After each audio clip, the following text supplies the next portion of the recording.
Bien, hola, buenas tardes.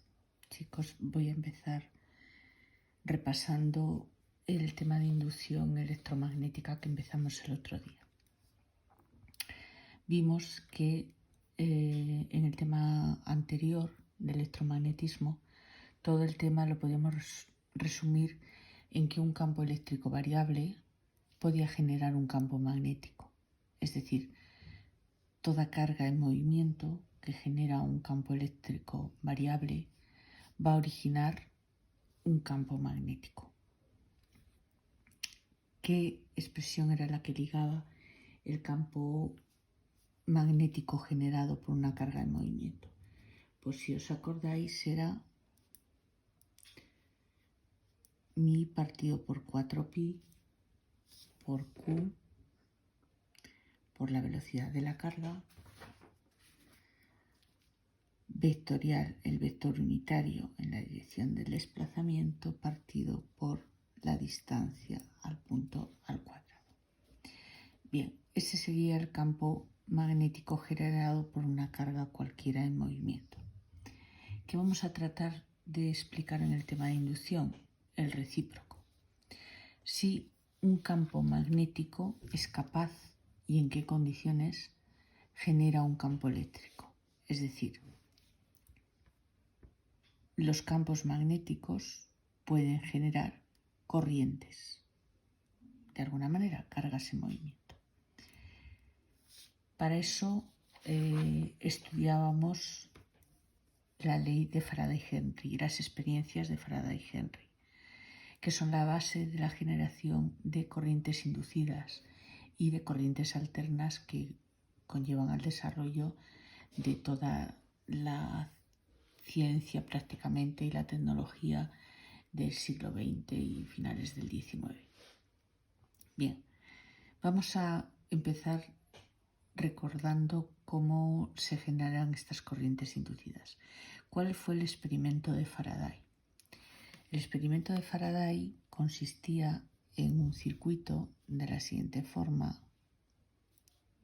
La espira. En este circuito está conectada una pila en serie que es la que suministra la energía al circuito. ¿De acuerdo? Y luego tenemos una resistencia variable, que es la que os pongo aquí, que se denomina reostato. Yo puedo cerrar el circuito o bien en este punto, que es el punto A, o bien en el punto B, que es ese otro. Bien, según cierre el circuito en un extremo u otro de la resistencia, la intensidad que circula por el mismo va a variar.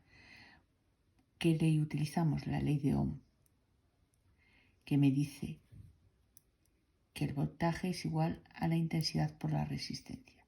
Si yo varío la resistencia, siendo el voltaje que el que suministran las pilas único, la intensidad que va a circular a través de este circuito va a ser variable, dependiendo de por dónde lo cierre.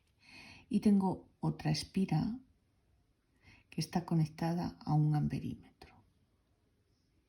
Por esta espira,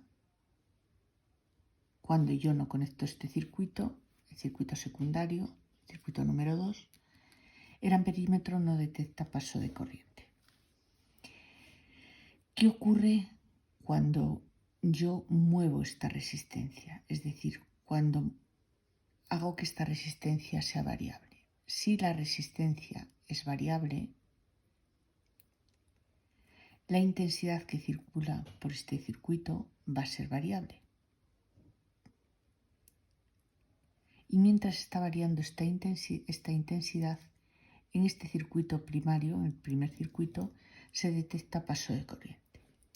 Cuando yo dejo de mover el cursor, el circuito 1 no detecta paso de corriente. Mientras lo estoy moviendo, detecta paso de corriente. Y cuando lo llevo al punto B y no lo muevo, el amperímetro tampoco marca paso de corriente. Faraday hizo otro experimento, que es la misma espira conectada a un amperímetro. Y ahora le voy a acercar un imán, acercar y alejar. Resulta que mientras estoy acercando el imán, el amperímetro detecta paso de corriente. Cuando lo acerco hasta esta posición y me paro, el amperímetro deja de detectar paso de corriente. Si me alejo, el amperímetro detecta paso de corriente, pero si me alejo hasta esta posición y vuelvo a pararme, el amperímetro no detecta paso de corriente. Por tanto, en el caso de arriba, como en el caso de abajo, en el segundo caso, el campo magnético suministrado por el imán es constante. El área de esta espira también es constante. En este caso, al generar una intensidad variable, resulta que si la intensidad es variable, el campo magnético que genera también es variable. Bien, podríamos concluir que un campo magnético variable es capaz de generar una corriente inducida. Pero en este caso, en el segundo caso, este campo magnético es constante y sin embargo también es capaz de generar una corriente inducida. Luego, ¿qué es lo que origina una corriente inducida? Desde luego, no exclusivamente un campo magnético variable. El flujo de un campo magnético a través de una superficie lo podemos representar por la expresión de siempre, flujo por superficie, que se mide en Weber, que son teslas por metro cuadrado. Bien, ¿qué es lo que ocurre en estos dos casos? No es un campo magnético variable, ni siquiera un campo magnético constante el que genera una corriente inducida, sino un flujo variable. Siempre que hay un flujo variable, se genera una corriente inducida. Siempre. Como vimos el otro día, para generar una corriente inducida necesito un flujo variable. ¿Y cuándo este flujo es variable? El flujo es variable, hago este producto escalar, sería módulo de B por el módulo de la superficie por el coseno del ángulo que forma. Luego, si B es variable, como sería en el caso inicial, se genera una corriente inducida. Si la superficie es variable, también se genera una corriente inducida. Pero fijaos en el último caso, cuando la orientación entre el campo magnético y la superficie es variable, orientación variable, también se genera una corriente inducida en esos tres casos. Voy a explicaros ahora el punto 2.1, que es el valor de la energía que genera esa corriente inducida. Para generar una corriente inducida, es decir, para que se muevan los electrones, yo necesito suministrarles energía. Esa energía suministrada se denomina fuerza electromotriz. Ya os dije que se representa FEM, que es un nombre muy desafortunado, porque esto se mide en voltios. Es energía por unidad de carga. No es fuerza y lleva a muchas confusiones en realidad. ¿Cómo se genera esta energía que va a originar la corriente inducida? Bueno, pues la experiencia de Henry, la experiencia de Henry fue la siguiente. Tengo un hilo conductor que en su interior tiene cargas positivas y tiene cargas negativas. Esta es una carga negativa y esta es una carga positiva del conductor. Voy a ver qué le ocurre a ese conductor cuando lo muevo en el seno de un campo magnético. como puede ser el campo magnético terrestre, evidentemente. A ver qué ocurre cuando yo muevo ese conductor en el campo magnético de la Tierra. Imaginaos que este conductor está inmerso en un campo magnético que entra sobre el papel. O sea, el campo magnético iría en el eje X negativo, ¿de acuerdo? Y yo el conductor lo voy a mover en el eje Y. Este es mi eje Y. Y hacia aquí voy a mover el conductor. Al mover el conductor en ese campo magnético, todas las cargas que tiene en su interior se van a mover en ese campo magnético. Por tanto, aparecerá tanto sobre la carga, la partícula positiva, como sobre la partícula negativa, una fuerza. Bueno, voy a hacerlo sobre la carga positiva, en rosa. Regla de la mano derecha, voy de V a B, porque la fuerza magnética sobre la carga positiva viene dada por la ley de Lorentz, que es esta, ¿de acuerdo?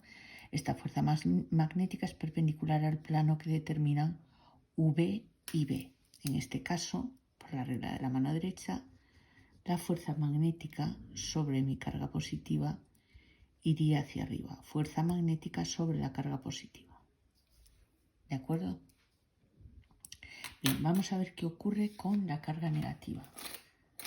A ver si tengo... Aquí está. Sobre la carga negativa voy de V a B, pero como es iría hacia arriba el producto vectorial, pero como es un electrón, cambia de sentido. Y la fuerza magnética sobre la carga negativa iría hacia abajo. Es decir, que al mover este conductor, este trozo de conductor en un campo magnético, lo que estoy originando en el interior del conductor es una separación de cargas.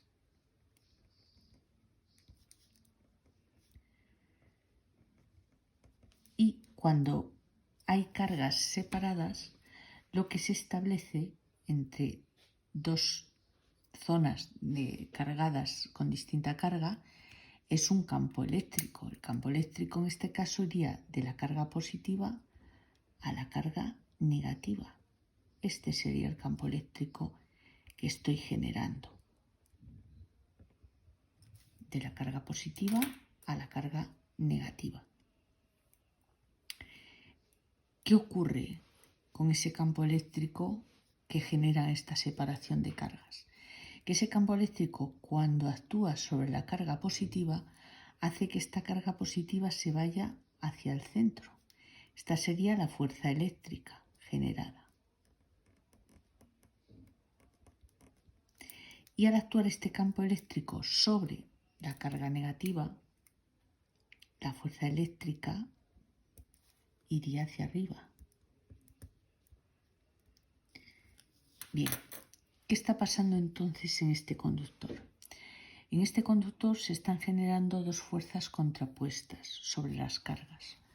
Una fuerza magnética que hace que se separen las cargas del conductor y una fuerza eléctrica que hace que vuelvan a su sitio en sentido contrario. Está claro que en un momento determinado se establecerá un equilibrio. ¿En qué punto se establece el equilibrio? Pues cuando la fuerza magnética y la fuerza eléctrica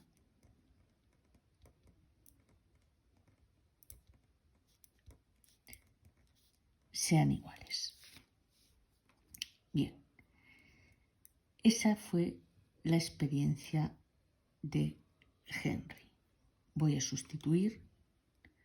La fuerza magnética sería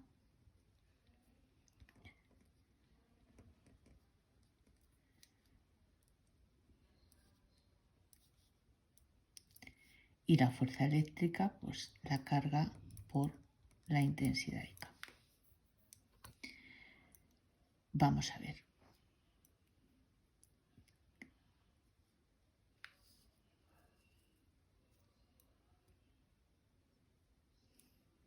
carga y carga se me van. ¿Qué ángulo forman U y B? Como forman un ángulo de 90, este seno es 1 y me quedaría que el módulo del campo eléctrico, cuando el conductor está en equilibrio, sería la velocidad en módulo por el módulo del campo magnético. Eso sería cuando el conductor está en equilibrio. Es decir, las cargas no se pueden separar indefinidamente. Llega un momento en que la carga total separada y la velocidad a la que se mueve el conductor en campo magnético origina un equilibrio de fuerzas. Y esa sería la relación entre el campo magnético en el que está inmerso el conductor y el campo eléctrico que se genera al moverlo en ese campo magnético. Fijaos lo que ocurre. Estoy a través de un movimiento, un campo magnético, he generado un campo eléctrico. Es decir, un campo que puede afectar a las cargas. Seguimos. ¿Qué ocurre si en este conductor, en lugar de tener un principio y un fin, el extremo que yo he llamado MN, yo cierro el circuito? Es decir,